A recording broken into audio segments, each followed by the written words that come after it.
Everyone.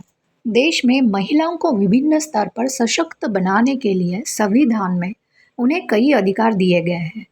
इसके अलावा समय के साथ होने वाले कई सामाजिक बदलावों को देखते हुए भी महिलाओं को नए अधिकार दिए जाते हैं ताकि उनको समाज में किसी प्रकार के भेदभाव या दिक्कतों का सामना ना करना पड़े। 2005 की अमेंडमेंट भी इसी उद्देश्य से की गई थी। प्रॉपर्टी में भी बेटियों को समान अधिकार दिया जाए इसके लिए, और विवाहित बेटियों को ये कानून लागू है। लेकिन क्या बेटी की तरह बहू को भी सास ससुर की संपत्ति में हिस्सा मिल सकता है? आइए जानते हैं। आप तो जानते हैं कि संपत्ति के दो प्रकार होते हैं, एक तो स्वर्जित संपत्ति यानी कि सेल्फ एक्वायर्ड प्रॉपर्टी, और दूसरी पैतृक संपत्ति यानी कि एंसेस्ट्रल प्रॉपर्टी।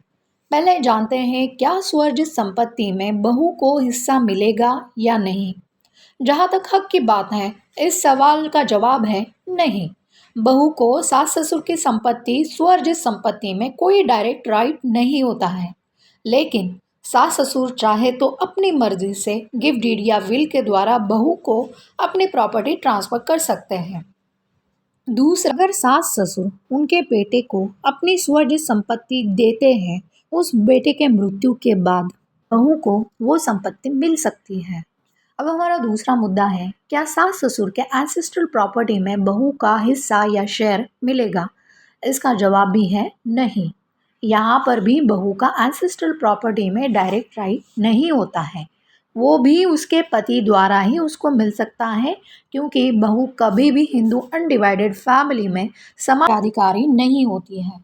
यानी कि पति को एंसेस्ट्रल प्रॉपर्टी में उसका जो शेयर मिलेगा, उसी में पत्नी को पति के मृत्यु के बाद उसको अपना शेयर मिल सकता है। लेकिन अगर पति के जीवित रहते हुए पति चाहे तो अपना शेयर विलफुली पत्नी को ट्रांसफर कर सकता है। बहू सास ससुर के संपत्ति में अपना शेयर क्लेम नहीं कर सकती। एक बहू को हमेशा उसका प्रॉपर्टी राइट उसके पति द्वारा ही मिलेगा। एक तो विलफुली पति अपना शेयर पत्नी को ट्रांसफर करेगा, या फिर पति के मृत्यु के बाद उस पति के लीगल हेयर के तौर पर उसको शेयर मिल जाएगा। अगर एंसेस्ट्रल प्रॉपर्टी का पार्टीशन हुआ तो बेटी को उस संपत्ति में इक्वल राइट मिलता है, लेकिन बहू को उस संपत्ति में कोई डायरेक्ट हिस्सा नहीं मिलेगा। बस अपने पति के मिले हुए शेयर पर ही हक रहेगा, यानी कि जो भी बेटे का है वो बहू का होगा।